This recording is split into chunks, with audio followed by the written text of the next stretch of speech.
చాలా చాలా సున్నితమైన అంశం అండి. సరిగమప షోని మాత్రమే టార్గెట్‌గా చేసుకొని గనక సంగీతం నేర్చుకోవడం, లేకపోతే సరిగమప షో నుంచే స్ఫూర్తి పొంది గాయనిగా చేయాలి, గాయకుడిగా చేయాలనుకుంటే మాత్రం పొరపాటే. ఎప్పుడూ ఒక క్రాఫ్ట్ ముందుండాలి. దాని ప్లాట్‌ఫామ్ వెనకాలుండాలి. సరిగమప షో కంటే సంగీతం పెద్దది. కాబట్టి పిల్లలకి ఇదేదో ఒక ప్లాట్‌ఫామ్ అంతే.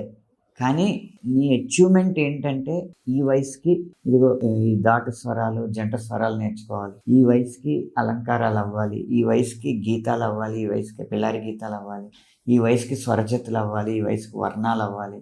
ఈ వయసుకి కీర్తనలవ్వాలి. ఈ వయసుకల్లా కృతులవ్వాలి.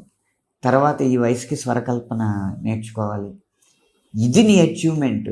ఈ టైటిల్సో లేకపోతే ఒక ఎపిసోడ్ విన్నింగో ఇది కాదు అన్న ఓరియంటేషన్ ఎక్కువ పెంచితేనే మనం సంగీతానికి ఎక్కువ చేసిన వాళ్ళం అవుతాం. కానీ ఇక్కడ ఎవరికో టైటిల్ వచ్చింది, ఇన్ని లక్షల క్యాష్ ప్రైజ్ వచ్చిందనో, లేకపోతే ఆ సినిమాలో ఎవరో పాడారు, ఆ పాటకి ఇన్ని వ్యూస్ వచ్చినాయి అనో చెప్పి గనక ఇన్స్పైర్ చేస్తే మాత్రం వాళ్ళని చాలా తప్పుదారులు నడిపిస్తున్నాయి.